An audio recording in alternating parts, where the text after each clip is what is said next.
Olá, bem-vindos a mais um vídeo aqui no canal do YouTube da DS Academy. Já sabem, aqui no nosso Batalhazinha de História. Vamos continuar aqui com Portugal e vamos falar da questão colonial. Cada vez mais, como eu digo, a questão colonial continua a andar na boca do mundo, não é? Revisitar o que é que Portugal fez ou o que é que deixou de fazer, perceber de que forma é que nós colonizamos é muito importante. E aqui a história tem que ser neutra. Portanto, Portugal sim descobriu o meio mundo, é verdade, descobriu caminhos para esse meio mundo, mas a parte da colonização foi uma parte, vá lá, mazinha, principalmente nesta época. Segunda Guerra Mundial já sabemos.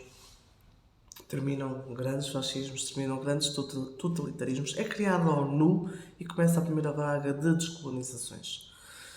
No entanto, vamos aqui lembrar que Portugal, vendo estes países, neste caso Salazar, vendo estes países a ficarem descolonizados, poderia ir pelo mesmo caminho, mas não. Vai reforçar o ato colonial que já foi feito em 1930, em que adota alterações de relações com as colónias. Elas deixam de ser colónias e passam-se a se chamar províncias ultramarinas, ou seja, extensões territoriais. Basta vermos aqui este típico mapa que eu acho que vocês já conhecem, em que temos a extensão das colónias pela Europa, as tais extensões territoriais, e assim temos uma nação completamente plurracial, una multicontinental, integrando os territórios de Minho a Timor. Assim, Portugal apresentava uma perspectiva que servia-lhes como justificação básica. Portugal não tem colónias, Portugal tem sim províncias. Nós temos um Estado unitário e este Estado unitário servia a Salazar para não cumprir o artigo 73 da Carta das Nações Unidas, em que estipulava efetivamente a autodeterminação de cada país. Ou seja, Portugal não cumpriu a Resolução 1514. E assim a questão colonial levantou grandes problemas para Portugal. Em primeiro lugar, porque Portugal fica completamente isolado. E aqui nasce muito a velha questão de sozinho, como é que se costumava dizer, de sozinhos e de costas voltadas para o mundo. Portugal fica completamente isolado. Nenhum país queria se aliar a um país que ainda baseava a sua base comercial no colonialismo, na exploração. Claro que esta questão colonial foi ainda mais, em primeiro lugar, porque exteriormente era aberto. E por mais que a censura controlasse a informação em Portugal, ela continuava a passar. E principalmente a informação continuava a passar nas colónias. E assim começámos a ter as primeiras insurreições armadas, ou seja, os primeiros levantamentos. Porque se eu, no caso da Angola, ela começa em Angola em 1961, obviamente porque vêm os países do lado a ficarem autónomos. Também querem o mesmo. E assim começam a nascer os primeiros movimentos de libertação do domínio português. E assim em Angola, em 1955, é criada a UPA, liderada por Holden Goberto. Depois temos FNLA, Frente de Libertação de Angola, em 1956. Depois o MPLA, este já é conhecido, que é o Movimento Popular para a Libertação de Angola, chefiado por Agostinho Neto. E nasce-nos depois a UNITA, a União para a Independência Total de Angola, que era liderada pelo Jonas Savimbi.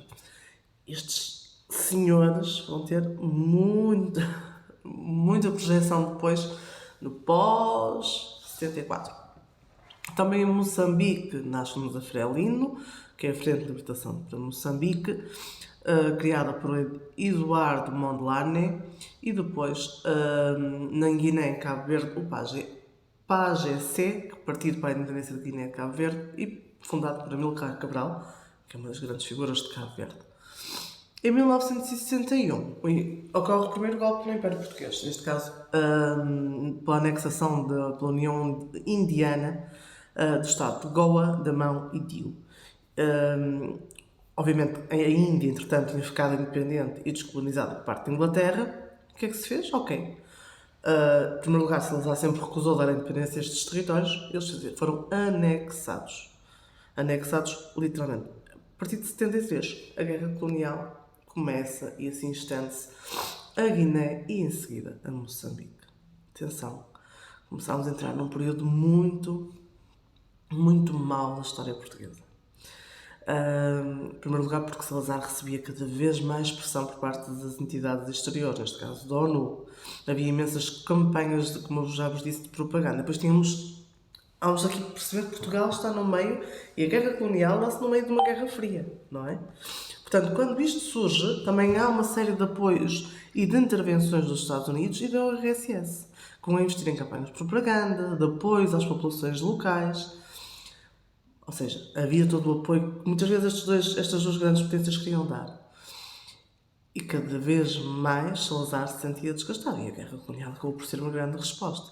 Claro que depois, sabendo, Salazar acaba por sofrer um acidente e mais tarde acaba por falecer, e sobe ao poder Marcelo Caetano. E entramos no período da Primavera Marcelista. E começamos a pensar, efetivamente, que as coisas poderiam acalmar. E realmente Marcelo Caetano quis demonstrar alguma abertura. Permitiu o regresso de Mário Soares e do Bispo Ferreira Gomes a Portugal, consentiu a realização do segundo Congresso da Oposição Democrática, substituiu a designação da PIDE, não é? Mais uma vez, e da União Nacional por outros, porque neste caso censura por exame prévio. Abriu a assistência social aos funcionários públicos, neste caso a criação da ADSE, que ainda existe nos dias de hoje, fez uma reforma na educação, promoveu uma política económica mais aberta à Europa, principalmente à CEE nesta altura, e fez algumas inovações na parte do colonialismo e na questão judicial das colónias. No entanto, esta Primavera Marcelista foi fraco, durou pouco tempo. Esta mudança não fez calar, ou não conseguiu calar a forte oposição, neste caso a forte greve académica de Coimbra, em 1969. Porquê? Porque cada vez se continuava a haver irregularidades nas eleições, e a ala liberal, como Sá Carneiro, Pinto Balsemão, nomes que ainda vos devem dizer Pinto Balsemão, conhecido ainda nos dias de hoje, começaram cada vez mais a falar. E começa-se a partir de 1970 até 71, a contestação contra Marcelo acaba por aumentar. E aqui temos o aumento de movimentos de extrema esquerda, a mobilização também de católicos progressistas que eram completamente contra o Estado Novo, a demissão de deputados também na ala liberal e a realização de congressos da oposição democrática.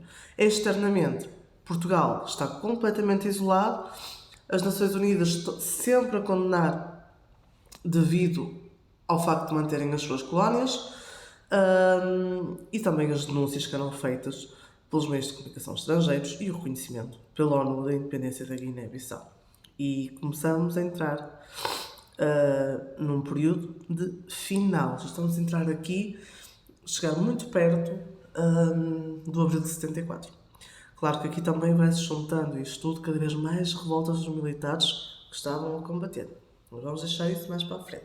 Vamos deixar isso para outro vídeo. Bem, espero que tenham gostado. Já sabem, qualquer dúvida, questão ou inquietação, aqui em dsacademy.pt, estamos aqui para vocês. Até à próxima!